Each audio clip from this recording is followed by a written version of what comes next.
Welcome to the Trinity Podcast. My name is Joel. Thanks for tuning in today. I am joined by Daniel Riddick, Daniel Warren, and Tom Messer. They are all on our pastoral team here at Trinity. And if this is your first time tuning in, this is a place where we want to help everyday people discover an extraordinary life with God and a chance for us to have conversations outside of Sunday services, outside of the weekend, and to talk about current events, talk about different things that we are studying in God's Word here at our church. And today we got a great conversation teed up for all of you. It is all around rest. Do y'all feel rested this morning? Like, is there just a morning that you wake up where you're just like, man, I feel so rested that I'm ready to take on the day? That happens, right? No? Yeah. Sometimes? I've heard of that. You've heard of that? No, I was talking to someone at church just on Sunday and asking about their summer, and I got the response that I usually get. It's the response, we are just so busy. So busy. So I'm sure everyone listening in, regardless of what your career path is, whatever you have going on, you probably would designate your life as busy. Well, the Bible talks a lot about the importance of having margin and rest, specifically when we hear about Sabbath rest. So I think, Pastor, I want to kick it off with this. Can you kind of just, if someone maybe just listening this first time, they may not have context of the word Sabbath, can you give just a rundown of maybe what the Sabbath was like in the Old Testament and how it looks in the New Testament, and maybe just an introduction of what that type of rest should look like today? Yeah, great topic. So the idea of Sabbath, of course, is in its simplest form is God rested on the seventh day, so he literally ceased from all of his labor. And part of that is, there's a lot of really interesting concepts around it, but part of that is that when God finished, he rested. So anything that is finished would produce rest, right? And the New Testament picture of that is Jesus finished the work of redemption, and so the Sabbath rest of the soul, the ultimate Sabbath, is that we rest in God's work. And so when we take rest, what we are doing, it's not just the physical benefit of rejuvenating your body. It's not just the health benefits and all that. It's literally reminding yourself that you don't get your worth from working and stressing and obsessing over the things that you're trying to accomplish in your life. They are not the ultimate things, and that's not what defines your relationship. So I think rest is a really interesting concept and busy. I think we sometimes confuse all those things together. Okay. There's no substitute for working hard. There's no substitute for trying to accomplish things in life. Those things are all normal. And to a large degree, you probably are as busy as you choose to be. The question is more, are you busy doing the things you should be doing? It's more, in my mind, about priorities than it is about busyness. If I sit around, I can say it's rest, but sometimes it's just sitting around and doing nothing. That's not necessarily, I want to say it's rest. Lisa wants me to, work in the yard or whatever it is that she wants to do. So I think we sometimes get that whole thing confused about, we use it to our advantage and to kind of be self-serving. It's really not. It should be pointing us to Jesus. Now, the other side of that is that in reality, if you can't rest, you're living under stress and anxiety. And the more you feel that need, you're fueled to find your worth in what you're doing, to stay busy. And we can do it. Being busy is you obsess over keeping your kids entertained. You obsess over, getting your kids involved in everything. You obsess over, all this stuff in your life. And that doesn't produce soul care and soul health. That can be part of the issue. So what are some benefits that you all have experienced in your calendar, your schedule, when you actually schedule time to rest, mind, body, soul? What are some benefits that you take from it that makes you want to make sure that that's part of your regular schedule? Well, I think to get the picture again before getting into the practical, even if you look at the context of like regularly, if you ever kind of take some time through the Gospels and look at how regularly it talks about Jesus pulling away from the crowd, it's actually kind of shocking on how much it was a part of his like way of life. And it's one of those realities that candidly we don't teach a lot on, you don't hear tons of sermons about, yet it's like this really like frequent part of how he lived out, his way of life. And it talks about him pulling away, coming away from the crowd, going to a place. Obviously prayer and all these experiences were a part of that. And I think that becomes in principle and in picture, that becomes a helpful example about what it looks like in our own lives to build in those rhythms of pulling away. And I really like what Pastor Tom said, not just to go take a nap. And I mean, if some of us might need that, there is a physicality to it that we shouldn't ignore. And you do see that in places, 1 Kings 19, it talks about Elijah. He's, at a soul level in distress, and like he sleeps and then he goes back and he sleeps again. There's a place for that.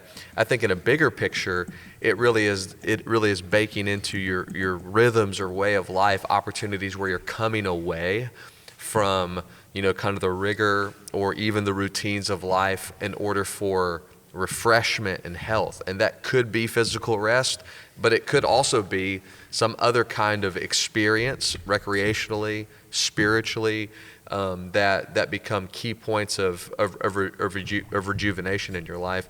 And I think that is the idea that in our individual lives we should be kind of pressing into is rhythms of rest. Not necessarily that, I've got to make sure that I take, get 8 hours of sleep every single day, or I've got to make sure that I, take a power nap at 1:30 it's like get into rhythms where you're coming away.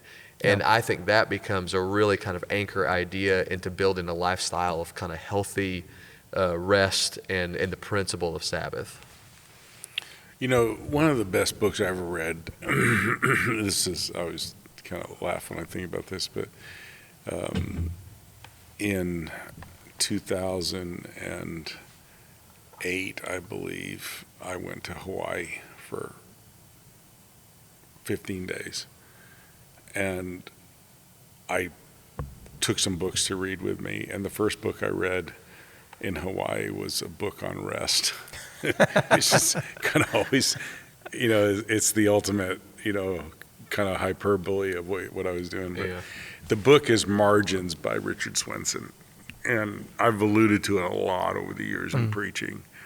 And I had actually read it before that, but I was thinking about some stuff I wanted to do some teaching and preaching on. And I had kind of casually read it, just skimmed over a lot of it. And I really spent a lot of time. I kept laughing at myself reading it while I was sitting there. And it's not all about just, hey, take a good vacation. It's actually much more than that. And the principle that he teaches is actually this, that margin is what produces rest. And he uses rest in the broadest sense of it's not, just 8 hours of sleep or a day where you don't have anything to do or whatever. Vacation once a year. Yeah, it's that you have enough margin in your life that you're not stressed over your finances. You have enough margin in your life that you're not stressed over time. And, his principle or the takeaway is that things like time management and financial management, relationship boundaries, I forget what the others are. My 50-year-old mind would have remembered. My 63-year-old doesn't. But the point is, if you don't have margin in those critical areas of your life, physical, time, whatever, that that creates a pressure and a stress on you. And, like there are times in my life where I've had enormous financial margin. There's a time in my life where I was on the upside down side of margin. I can tell you there's two completely different, and that impacts every other area of your life. I mean, you get frustrated with your wife over buying normal things when you have no margin in your life. You get margin in your life and you don't fight over anything. It changes. And I think that's somewhat the principle that, that's the application takeaway from this idea of rest is you have to be intentional about creating margin. And, even in my life today, when I am intentional about margin, like don't overschedule a day, right? Or the opposite of that is don't have any schedules of your day. Those are two surefire recipes for creating stress in your life. Because if you don't schedule anything in your day, you get to the end of the day and you're like, I don't think I did anything productive, right? If you do it the other way, you don't necessarily always do the important things, and everything loses its meaning and value to you. So it really is about creating healthy margins. If you create margins for your kids, you create margins for your recreation, you take margins for your finances. And if you don't live at the edge, you stay out of the red line. And if you're living in the red line in every area of your life, eventually you're going to blow an engine. And there's going to be consequences to it. So speaking of margin, how would somebody decide whether they have too much margin or not enough margin in their life? Maybe how has that played a role in your life? What are some indicators that have helped you decide that? I think when you look at your schedule, and if you have no room for the important things, or you're always exhausted, you're always you're missing on all those not urgent but important things in your life. The urgent hurts you now. The important will kill you later if you miss them. And so that's that principle behind the tyranny of the urgent. And we have to be, I think you look at yourself and am I constantly making excuses to the people that are closest and most important to me?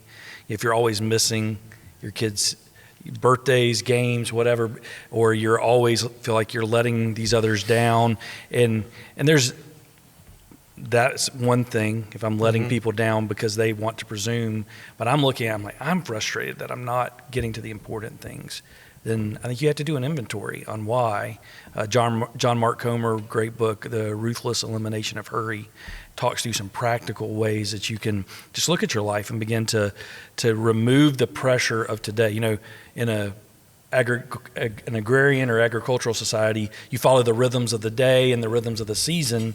In industrial and post-industrial world, we're 24/7. The city that never sleeps, the people that never sleep. There's not a natural. We have insulated ourselves from the natural rhythm of the world, so that hurts us. And then I think we also have lost that spiritual discipline. I'm reading right now, Emotionally Healthy Spirituality. And we've lost that discipline of solitude and reflection.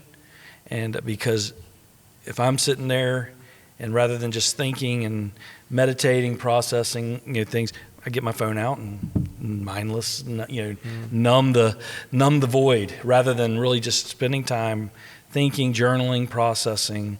So that's some things that God's doing in my life, trying to get back to some of those disciplines or initiate some of those disciplines.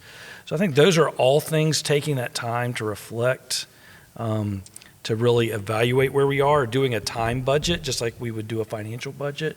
Where am I spending my time? What's important? Where am I wasting time? Where can I create margin? And really evaluating what you're doing with your day, your week, your month, your year, and getting into some of those rhythms and that discipline. The idea of Sabbath it's a discipline that's vital because it's how we're built. It's also a confession that it's not up to me. It's me confessing, God, I can take my hands off of this because I trust you. Yeah. I trust you to provide. I trust you to sustain. I trust you. You're the one who's holding it all together in my life.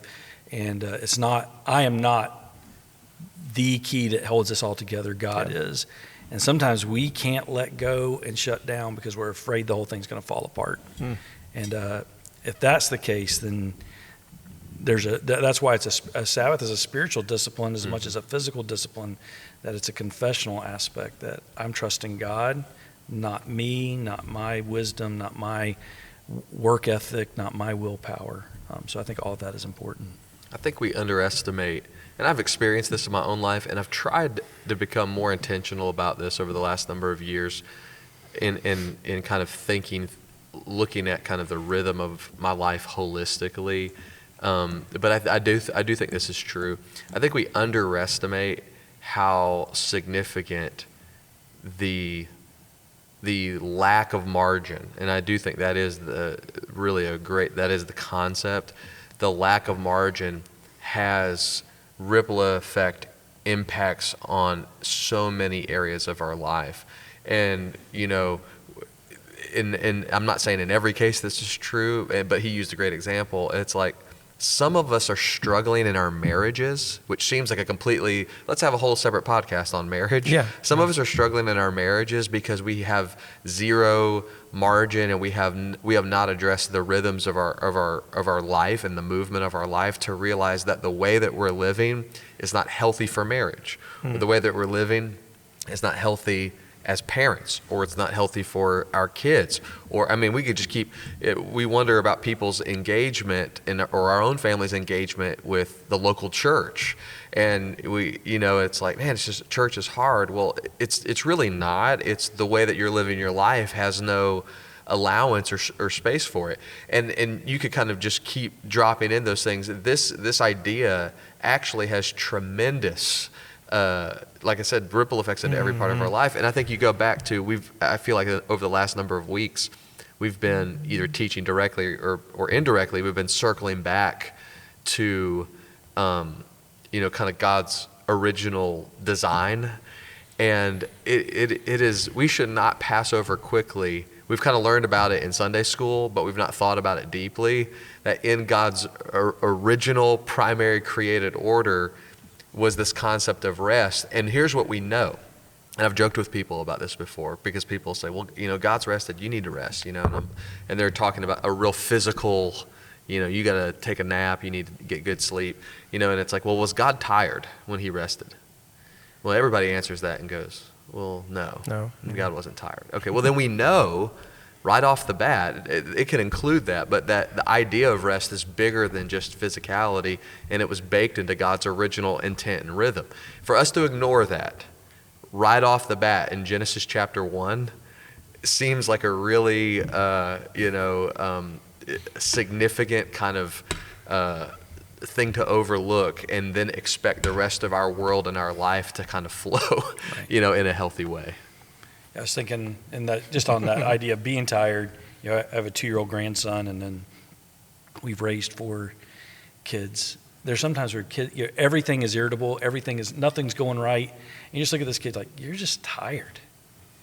And that's why you're acting the way you're acting. I think sometimes you're tired. Maybe you're tired physically, maybe you're tired emotionally, spiritually, financially. You are just running on empty. And you need to create margin. You need to create rest. You need to, find that peace and get that margin, that rest, because that's the only cure for it, is to, hey, let's just chill. Let's calm down. Let's relax. Find that margin. Find that rest. And I think that's where a lot of people live. They are acting like acting like a cranky toddler, and they just need to take a nap, So I think we have to do that, or find that rest in whatever area. Yeah, I was laughing because there's been a couple of times in our marriage where my wife's looked at me and said, you probably just need to go take a nap. Yeah. And that is true for some of us. I'm not discounting the physical reality. It's just bigger. But that rest in all those different areas, to get a rest in your finances, quit overextending yourself financially, physically, emotionally, bring it back in, get back that control and within really operational standards that you can live on. So how do boundaries then play a role in creating margin, and what are some healthy ways to set boundaries? For example, one of the questions that I thought of is just being able to say no so you can say yes to what matters most, whether that's on a daily basis or on a grand scheme. How are you all at saying no? Is that a weak area, or do you have no problem saying no, setting boundaries? And what has that looked like for you in your career, in marriage, with your kids?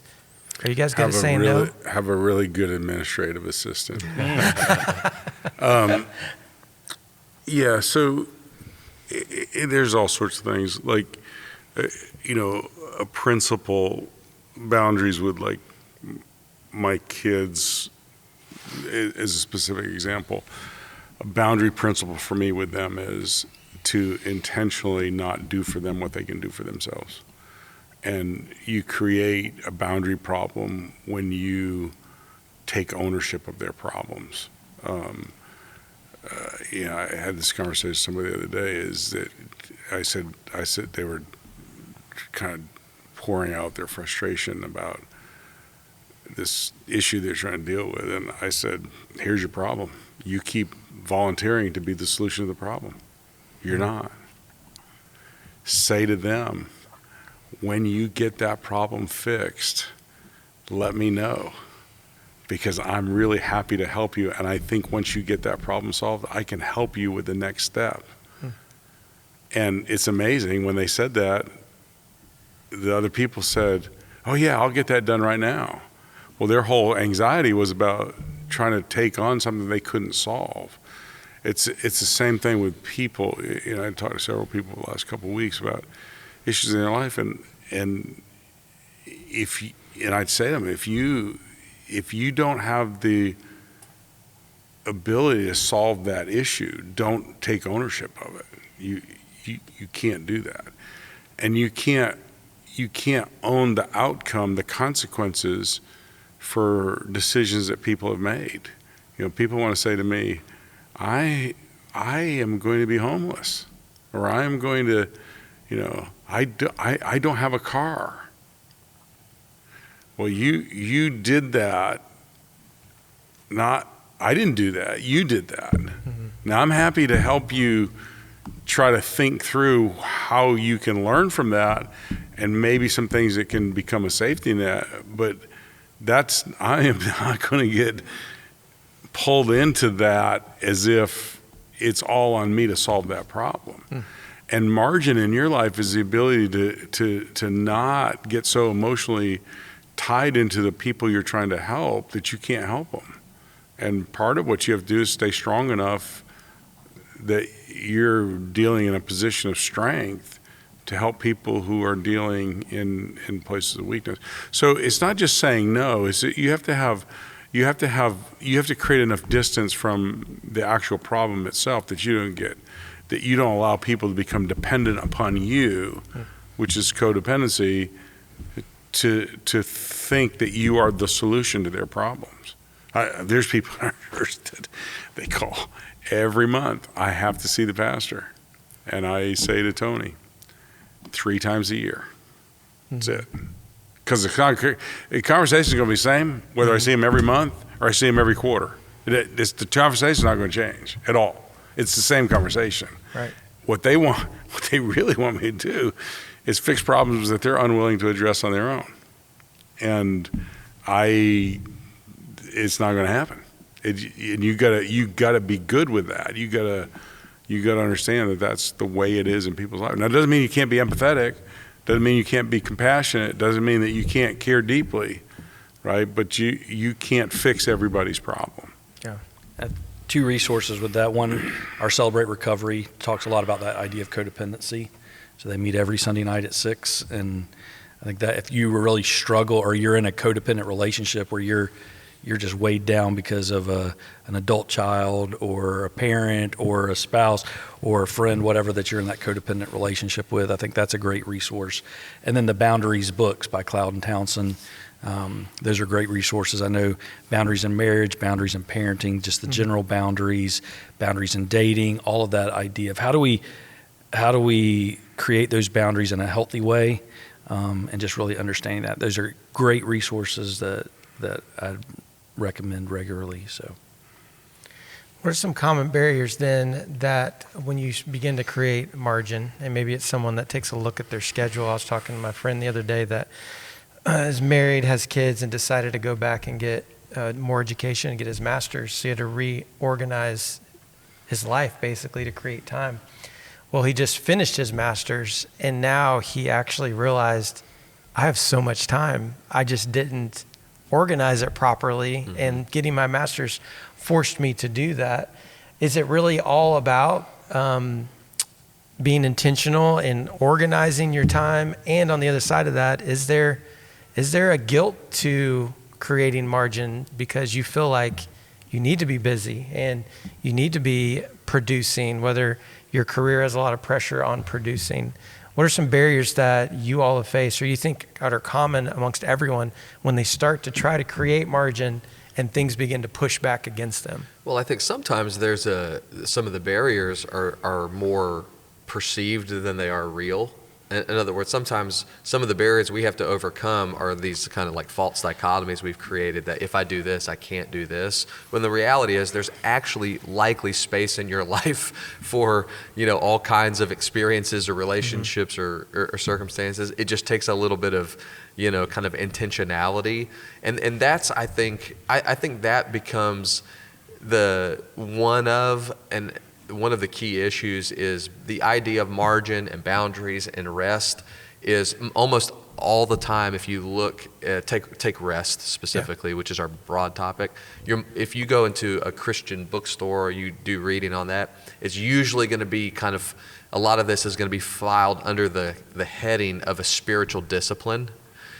And that word is critical because it requires discipline. It requires an intentionality about the way that you're going to kind of orchestrate or organize, your life as we follow Jesus. And I do think some of the boundaries are, we think, that we don't discipline ourselves enough to get there. Or two, that if we do, we're going to be sacrificing all of these things. When I think in the reality, there's much more to be gained, and in many instances, we're not sacrificing anything. We're just going to be able to experience all of these things in a much healthier way. But I think those are two things. We think we're going to lose something deeply if we create space in our life, or two, we just don't exercise the level of kind of self-discipline it takes to get into a rhythm of life that is healthy. One of the things I think you learn as you get older is that, and we do a lot of this in some of the ways that we try to help people understand themselves, particularly people that are in leadership or people that are working. We all get energy from something. And for example, in my life, I'm hardwired that I get more energy from people than I do from tasks. But I also have a need to get things done. Sometimes getting something done puts energy in me that I can't get from anything else. And an example for me is studying is an alone task. Okay, some project work is group work, right? Relationships are energizing to me. So if I look at my day and I only do tasks all day, my energy, whatever high energy I start with early, it runs out quick. If my day is filled with, this is a hard task that I have to do, but I know I'm going to do something afterwards that is energizing, I'm motivated to get that task done because I'm getting something I look forward to. And so you have to learn how to rhythmically schedule your day so that you don't just do all the hard things and have no energy left. You have to intersperse things that are energizing to you and learn to break up the day. So self-awareness really helps. Not everybody's the same. I have people that work for me that they do much better being left alone. They want to go to their office and work most of the day by themselves, and their interaction with people are going to be less rhythmic than what mine's going to tend to do. And a good day for me oftentimes is, this is typically how I work, is I'm going to do the hardest things from 6 to 9 in the morning, so that the 9 to 5, I can pretty much do the things I want to do, and I'm energized by doing. And I mean, yesterday I took all afternoon, just went and hung out with somebody that I wanted to invest some time in, and the relational side of that, I got up early, worked hard, was done working by 1. I had the afternoon to pour into people relationally, and felt like it was a really productive day, but I scheduled it to be that way. Right. I didn't get, at the end of the day, it wasn't like I'm not done. I was done. I was done by 1, so I could do the other things. And I think you have to learn how to put that kind of rhythm into your schedule, and know how much can I handle working alone, how much do I need to work together with other people, and do both of those. And I think it's important as an adult that we are able to build those structures in our life. Last year I was in a leadership development thing and talking about the importance of structure. When you're a little kid, the structure is provided for you, right? And then you go to elementary school, your day is structured. High school, your day is a little less structured, but more structured. You go to college, it's even less structured, but still structured with assignments due here and there. Then you get into adulthood, and many times there's no structure to your life. And so lots of times as adults we flounder because we haven't put those disciplines and structures in. And so that's where we see this with young couples, with young parents. The more I can build structure into my life and then have control over that structure, it allows me to really, I know myself, how do I best function, when is the best time for me to get those things done. I'm not real task oriented, but I hate to have unanswered emails. And so Friday mornings is whenever I'm not going to go into the weekend without my inbox cleaned out. I just went 2 weeks in Africa and I got back. And last Friday I had a lot of emails, but got up, my body clock was still sort of messed up from being off. So I woke up at 5 o'clock, got my computer, and by 9 o'clock had 2 weeks worth of emails just cleaned out and done. But I know I have to have those structures and those disciplines and a good admin that says, hey, you got to get this done next day. But I think we have to, that is super helpful. It seems sort of contrary to rest. Hey, I got to put disciplines and structures in my life. Well, I want free time, and structure the free time. It's in our budget.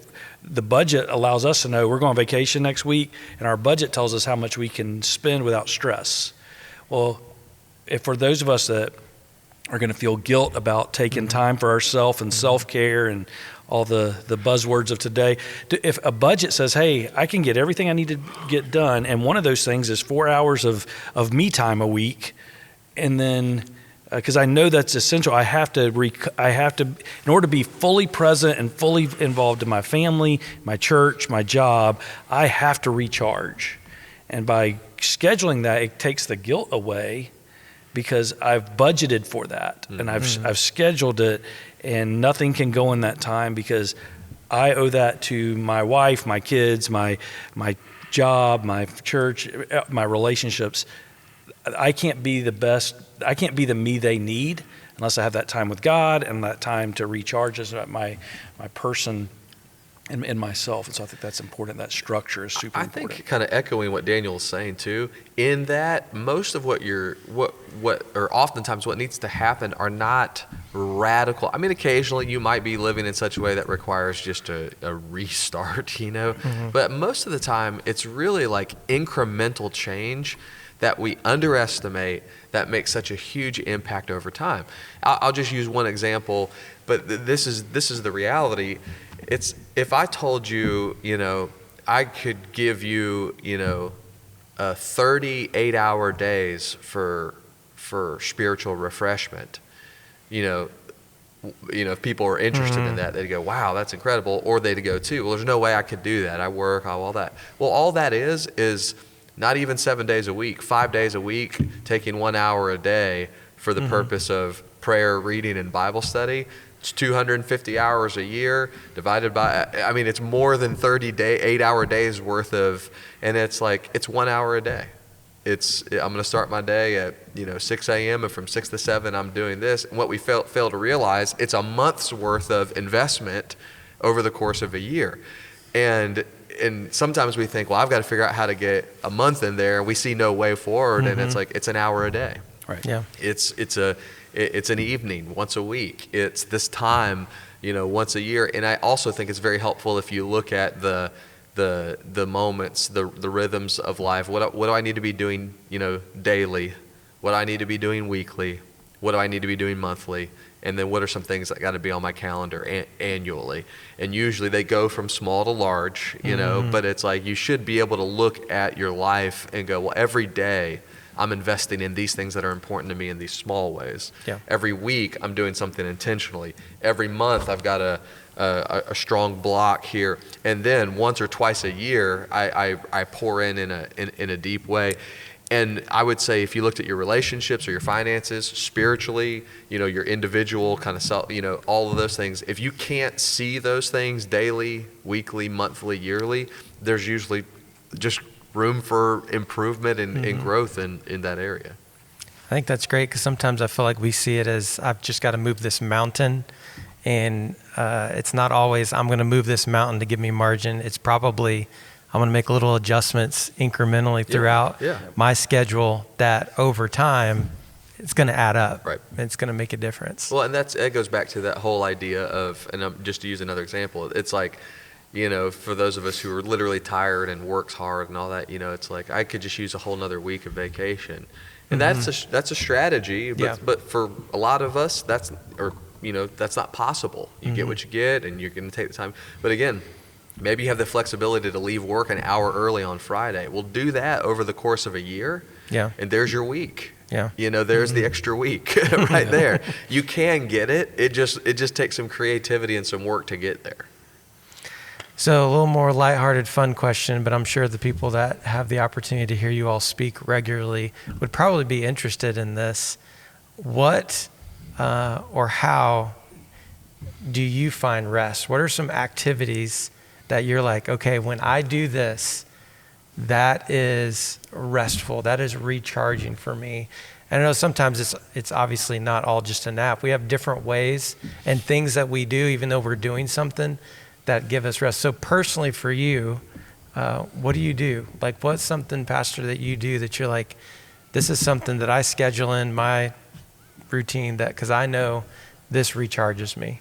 I find rest doing this. Well, my favorite, recreation is golf. I really enjoy that. I like to fish, but I don't do it that much. I mean, I will occasionally, and I always enjoy that. But golf is the big one for me. I try to do that at least once a week. The two things that, being involved with my grandkids, whatever they're doing right now, Trip, my oldest, is real deep into sports. And so, we build our schedules around going to watch him play, whatever he's playing. And then I enjoy cooking. It's just, it's an outlet. I really like, it keeps my mind busy and it's not stressful. Yeah. It's kind of something real outside of completely different than anything else that I do. And so those would be kind of the hobby, recreational side of things that I involve myself in. You just gave me an idea. We should have a podcast where Pastor is cooking in the middle of it, and he's just talking while he's cooking, and then we all eat. I don't know. It's an idea. I like that. I do too. How about for you, Daniel? What's your go-to? Like, this is something that I do. It's funny. I literally last week just got back from 10 days in Africa and talked to my wife. I really got to figure out what that is at this phase of my life. For a long time, it was following my son's basketball teams around, and Devin's playing volleyball. So there's a lot, but I'm like, and I love to play golf. I don't play it very often, or as often as I'd like to, probably every 6 weeks or so, get out there. But I was like, I got to figure that out. So I'm in this sort of new discovery phase at 50. What does that look like? And I like to read. I like to spend time with the kids. But that's what I'm in this. Literally this weekend, Melissa and I were just telling her, I said, I got to figure this out. I need more. I need that self-care, that hobby time for me to decompress each week, and I'm trying to figure that out. The thing about golf, it does two things for me. I like it scratches the competitive itch in my life, and actually in a funny way, fishing does too. In fishing, it's competitive against the fish, but I have that need. The other part of golf that I find equally, well, there's two parts. The other parts I find equally enjoyable. I like being outside, and in Florida, I just told somebody this yesterday.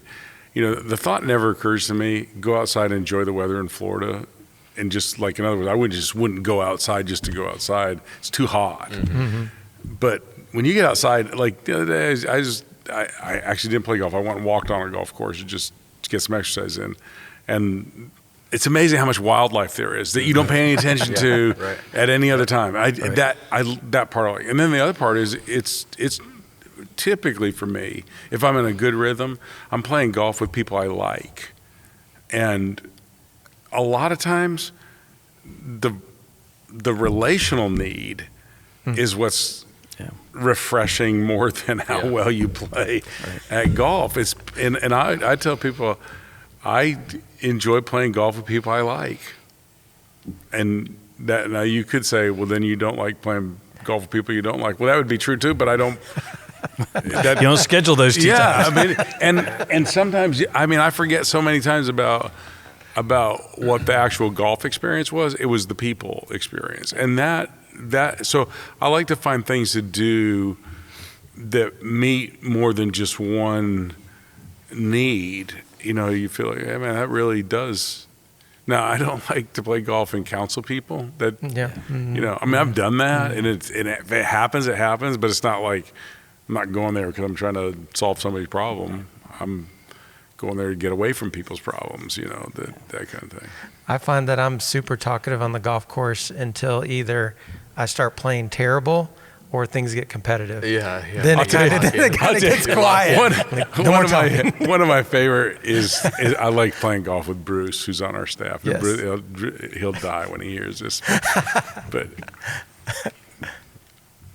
if Bruce is playing on my team, I have a completely different way of playing golf with Bruce. If he's playing on the opposite team, I have another way of playing. I can put pressure on Bruce just by talking about work and how productive he's been, and he's kind of on that. Now, if you get him on your team, you just want to keep him as far away from any evil thought as you can keep him. Oh, I love it. How about for you, Daniel? What's your thing? Two things very quickly. One, and some of this is I view it as like a healthy discipline for myself personally, but I also do it because I enjoy it. I am religious. About every day, including weekends and Sundays and vacations, but because I enjoy it, I get up early before everybody else, and at least the first hour, usually it's a little longer than that, of my day, I do the same thing every day, which I get up, I make my coffee, I read the Bible, I read a book, I read the news and whatever else I want to read every day. And I think it's a healthy discipline, but I also do it because I want to do it. It's a way that's how I prefer to start every single day. And it really it helps me start my day the right way. And when I don't do it, I'm frustrated about it. And so that's a small thing. The other thing, I'm like what Tom said, I enjoy being outside.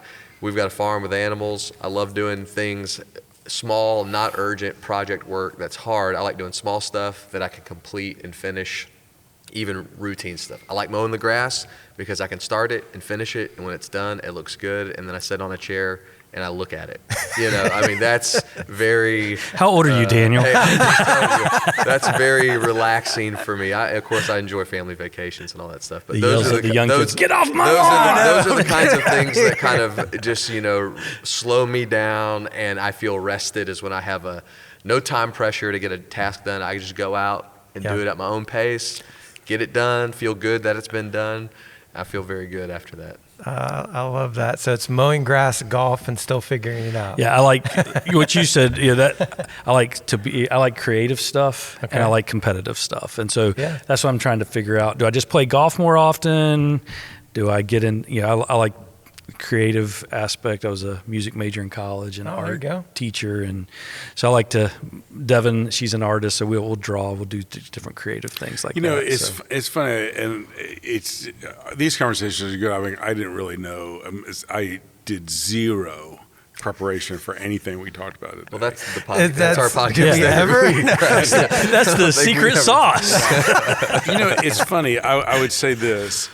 Lisa and I are so opposite about so many things, and I don't say that in a negative way at all. We just are, and the things that make her give her great joy and satisfaction are not things that are really appealing to me, and vice versa. And a lot of it with her is her eye disease. Like, it'd be impossible for her to go play golf. I mean, it's just not going to happen. Now, the funny thing is, Tripp wanted to go he wanted to go bowling last week, our grandson, and we had our grandkids spend the night with us, which I'm not a bowler. I mean, it just wasn't a big deal to me.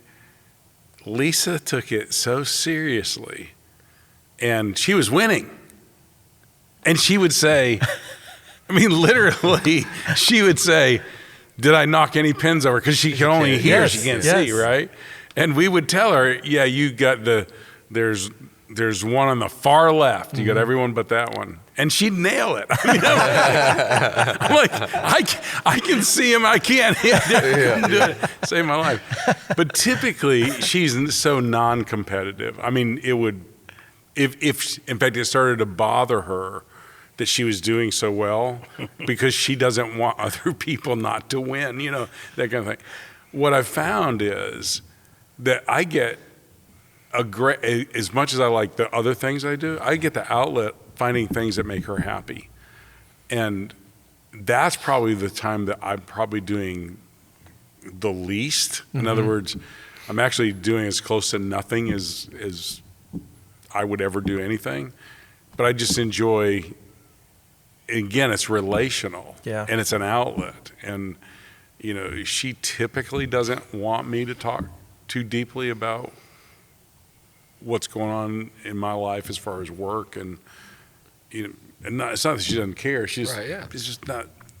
We get enough of that all the time. So that in itself can be an outlet. But my point is, I think you have to find things that you do with people that maybe what you do is not nearly as important as doing them, and finding a way to do them that's enjoyable. And I've tried to do that with my kids, where their interests are not always aligned with mine.